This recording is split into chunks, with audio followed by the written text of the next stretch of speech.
Welcome everyone to this talk about the Java native compilation with GraalVM. So first, I will talk a bit about me. So I'm Jean-Baptiste Caté. I've been working in the IT software development for 23 years now, and I've been in Criteo for 6 years.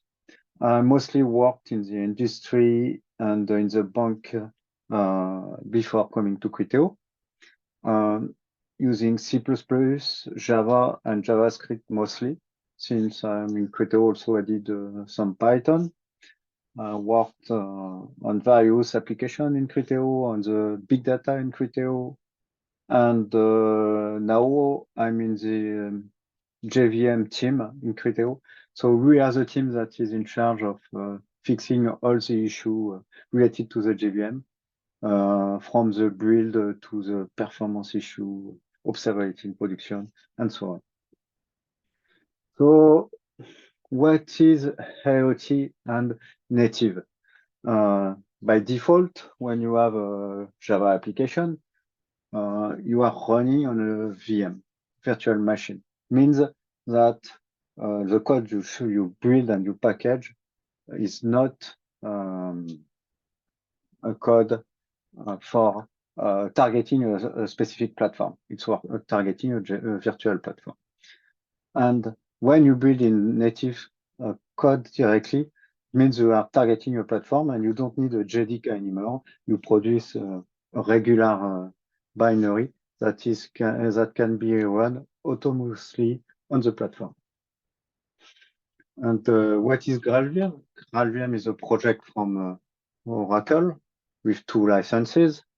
The community that is the free and open source license, and the enterprise that is that require a license that is proprietary, but bring a bit more features and a bit more performances.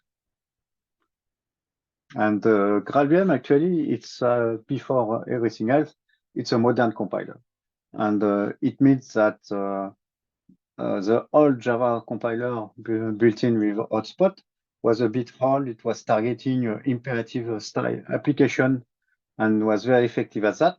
But for modern code, with a lot of function calls, it was subpar in terms of performances. So they decided to write a new compiler. And this compiler, after they used it for several things. For high performance in the JVM. So you just by swapping the level 2 compiler in the JVM. For native compilation, so what I will explain a bit more in detail after.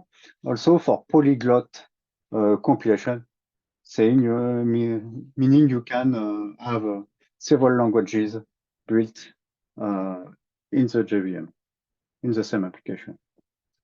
So just about the just-in-time, a bit a small refresher, because I did a talk about that already a few years ago. So first, when you run your Java application, the code is interpreted. The bytecode is interpreted. So it starts fast, but it's slow. Then there is the C1 compiler. The C1 compiler will produce native code, and your application will start to be faster. But it's very basic compilation with no optimization. Then you have the C2 compilation that has been observing what was happening with the C1 compiled code and decide to do a lot of optimization based on that. So for example, if you have branches in your code that are never used, stop testing to doing the test. Just go straight to the good branch. And you can, so by observing the application, you can have a very, very efficient code. But sometimes you made some assumptions that were false. And in this case, your code breaks. So you have an exception that is catched automatically, and we go back into bytecode interpretation, then C1, then C2. And you have, again, just-in-time optimized code. So it means that your application is able to adapt dynamically if the behavior change. But also it means that you can have some slowdown when your application change. So the GraalVM just-in-time compilation is very good with modern functional and Scala code, because it does, for example, a lot of function inlining. We use it at Criteo on a lot of JVM application running on Mesos, because it's really simple. You just have to switch the JDK and it works. Very, very easy and a lot of gains. We saw also it's on some application doing a lot of IO, it's not so good, and it's better in this case to do some tests before to switch. So here are some numbers from the hackathon we did about that in 2021. So we are comparing a big batch insertion into a catalog. So 10 million of inserts using the regular JVM with hotspot compiler. It takes 43 minutes. You're doing the same thing with GraalVM here. It's 35 minutes, so 18% less time. And then using GraalVM Enterprise Edition, 33 minutes, so 22% less time. So it's really easy to do, a lot of gains. So for us, it was a big win. And you have a lot of more and more application using that. About the polyglot, a lot of languages are supported, but it's not supporting .NET. That's a shame, because in Criteo we are doing a lot of .NET, and sometimes it could be useful to use some .NET library in Java, or to use some Java in .NET also. But anyway, there is no. It's still quite experimental. Nobody is really using polyglot in production right now, or I don't know about it. So going back to the native part. So thanks to the native compilation, you are taking with you only what you need in your application. So everything that is not used is not deployed. So you have a reduced attack surface, a smaller binary, but also reduced attack surface. You have also a low memory footprint, because everything that is related to the just-in-time compilation is not needed anymore. You can you have directly what it needs to run your application. You have a small container size, because in a container usually you have to put a JDK. Now you don't need it anymore. You only need the binary. And you have an instant startup, because your application is already ready and optimized. For example, here we can see on a web server startup what happens. So we are looking at the 10 first second of a web server, using on the left the just-in-time compilation, on the right the ahead-of-time compilation. So in red you have the CPU. At the start of the JVM just-in-time, you have a lot of CPU that is used for the interpretation, then for the C1 compilation, then the C2 compilation. And before to be able to answer the two first queries, you have to wait for 800 milliseconds. And then once you're ready, you are using 350 megabytes. Now, on the other side, using the same code with ahead-of-time compilation, your application is ready after 8 milliseconds only, and is using only 13 megabytes of data. So yeah, it's really magic, But we have a few drawbacks. The compilation, for example, is very long. When you are working in Java or even in Scala, usually, you are accustomed to have a very fast compilation and to be able to run and test your application fast. It's not the case anymore. And also, yeah, it has an impact on your CI. You will have to wait longer to have your application ready for production. The test will take longer to run because you have to compile also the test in a native, and you will consume more CPU.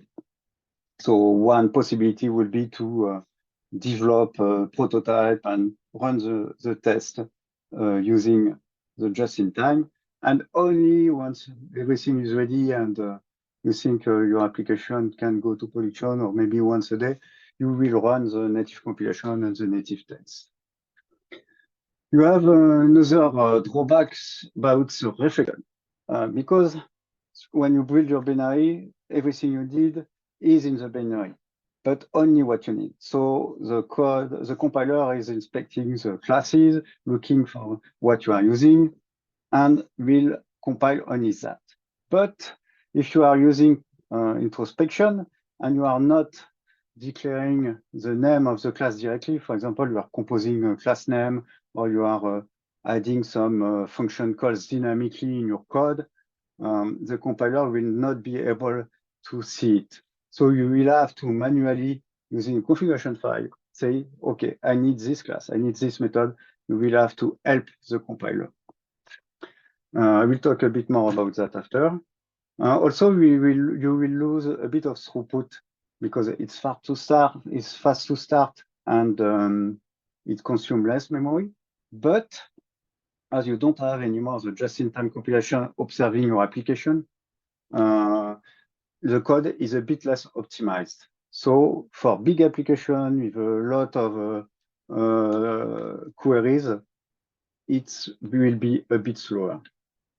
You will have less throughput. You will be able to handle less queries. And finally, you have to do one build per platform. Can be a problem if you have to ship your application on a lot of various platforms. But if you are shipping everything on a container on a Linux container, you will have only to think about the CPU architecture, ARM x86. So about the reflexivity, there is a metadata repository on GitHub that will allow to automatically fix the issue for the major library out there, because a lot of people already did the work of adding the meta information needed. So automatically your build will go into this repo and will fetch the information it needs. You can also, and also you have support from the major vendor now. They will provide often natively GraalVM support in their framework. About the throughput issue.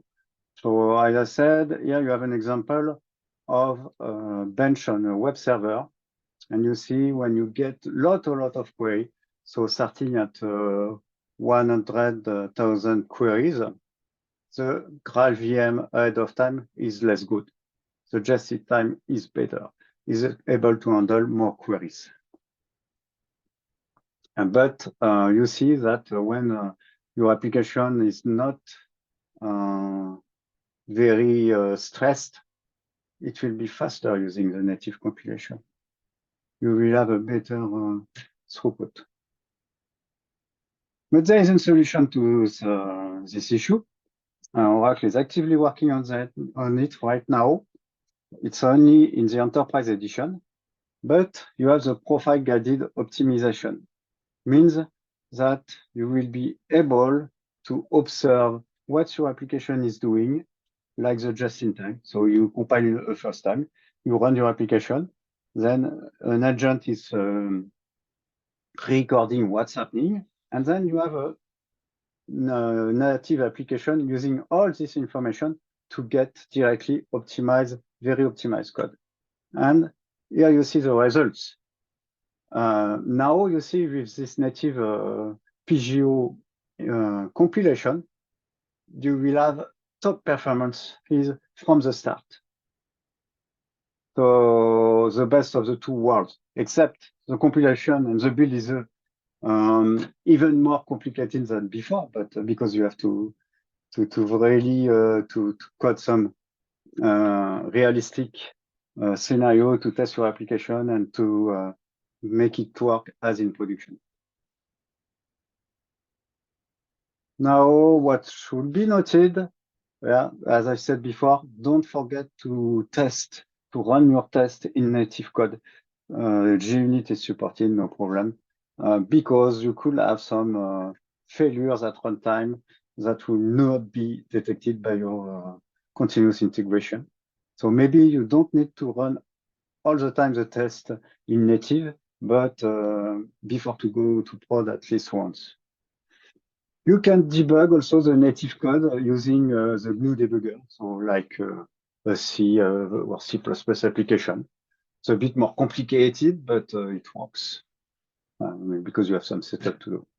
Also, you can use the agent if you are using an agent to observe your application during the runtime to do some logging or performance measurement. It's possible, but it's more complicated. And for some application, and the agent has some restriction on the introspection it can done.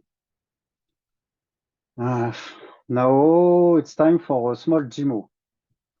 So I could have done a hello world, but what's the point of hello world? I did a small LS application, so a small command line utility application, because that's one of the usage you can do of GraalVM. So let me share my console. Yeah, okay. So the application is very simple. It does the same as LS. So yeah, you have a list of files. So if I time ls, it's very fast. I mean, it's 0 seconds using 68% of the CPU and only less than 1 megabyte of memory. Let's do it again. You see the same results. Now I will build my application. First, I need to use GraalVM JDK. Yeah. Okay. I can check my Java version now. Here you see it's OpenJDK 19 with, so exactly the same as a regular OpenJDK, but with GraalVM as a C2 compiler. So this is the community edition, not the enterprise edition. The one you can use and share freely. First, now I will build. First I clean, be sure there is no leftover. And now I will build the regular Java application in a jar, in a Uber jar. So compile Cela, takes a few seconds. And then in 6 seconds, my application is ready. Now, if I want to do the same thing building in native code, I clean and I build native code. So I'm using Gradle. There is a Gradle plugin. It's really easy to set up. And I can call the native build like that.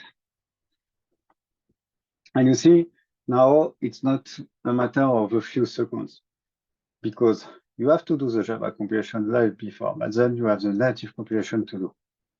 And here, it's inspecting your code. And it takes some time.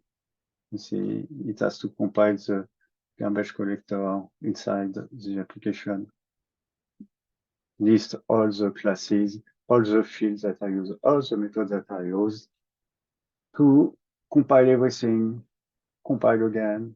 Native compilation is where that, yeah, that JVM compilation. And at least it's finished. I have a native executable, and it took 40 seconds. So yeah, building the Java application, it was 6 seconds. Now in 40 seconds, it's only to build a very simple class doing just ls.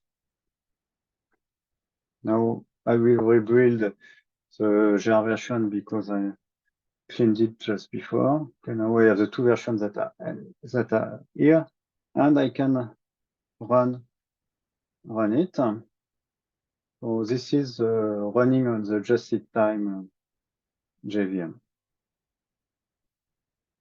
So it's fast because it's a simple ls. You see my list of files is here, my command is here, and I use less than a second.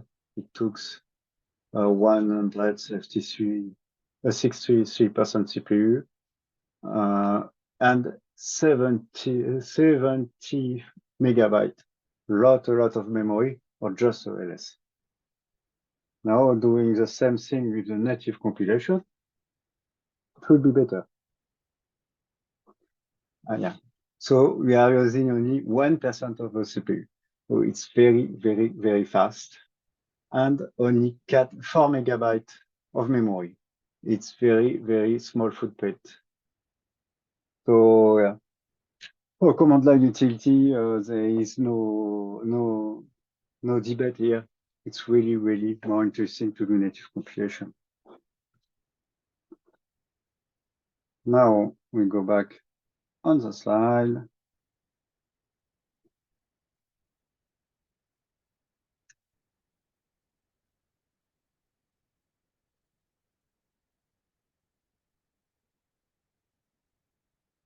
Okay. So why is the hype right now on the native compilation? Is it for command line utilities? Not really.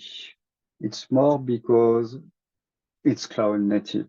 It means that you can run it in the cloud much more efficiently and for a lot less money. Because on the cloud, you pay for the CPU, you pay for the memory, you pay for the disk, you pay for the bandwidth when you transfer your application. So everything is reduced. When you build a container using the native compilation, everything is smaller. So it's really because the cloud is so important today that the native compilation is so on the focus right now. All the major frameworks are supporting it now, and it's just a few lines of configuration in your build process to get a container, including the natively compiled application. What do we do at Criteo with that? For now, nothing. We just did some experimentation. We saw that for small Hadoop jobs, it's not possible because we run mostly Spark jobs, and the Spark jobs are not supporting native application. You need to provide it with some bytecode. We could use it for command line utilities.